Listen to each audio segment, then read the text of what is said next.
You always have a choice. Your mind talks to your body all the time. That's its job. And your job is to tell your mind what you want. Our whole life is shaped by decisions, but there's 3 decisions you're making every moment you're alive. And the way you make these 3 decisions shapes your destiny.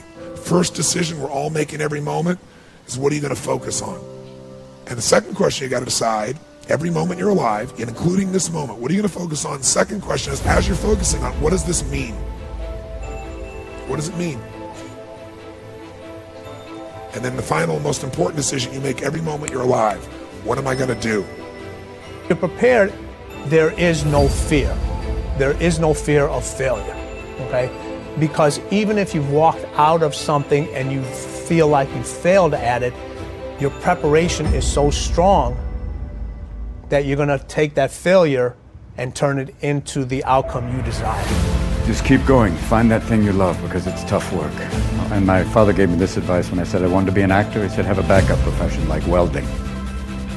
But I think if you can find that thing that really gives you joy, that'll be it. Because for me, it's always been comedy and stand-up and acting too, because of exploring behavior. But it's tough work, but if you can get it, even better.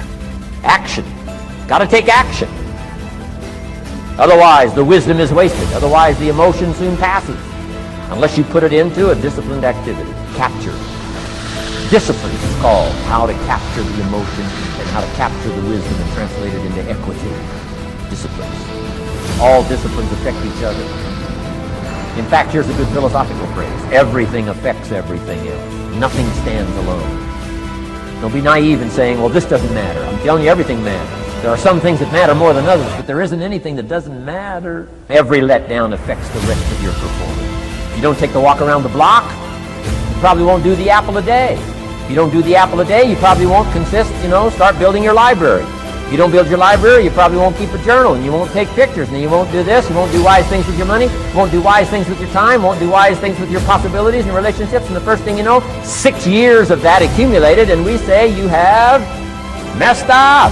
So the whole key to reversing that process now is to start picking up these disciplines. Every new discipline affects the rest of your disciplines. Every new one affects the rest. That's why action is so important. The least action, the smallest action. Take it. Because when you start accomplishing and the value starts to return from that one action, it'll inspire you to do the next one and the next one and the next one. You start walking around the block, it'll inspire you to get an apple. Get an apple, it'll inspire you to get a book. Get a book, it'll inspire you to get a journal. Get a journal, it'll inspire you to grow, develop some skills. All disciplines affect each other. Every lack affects the rest. Every new affects the rest. The key is to diminish the lack and set up the new. And you've started a whole new life process.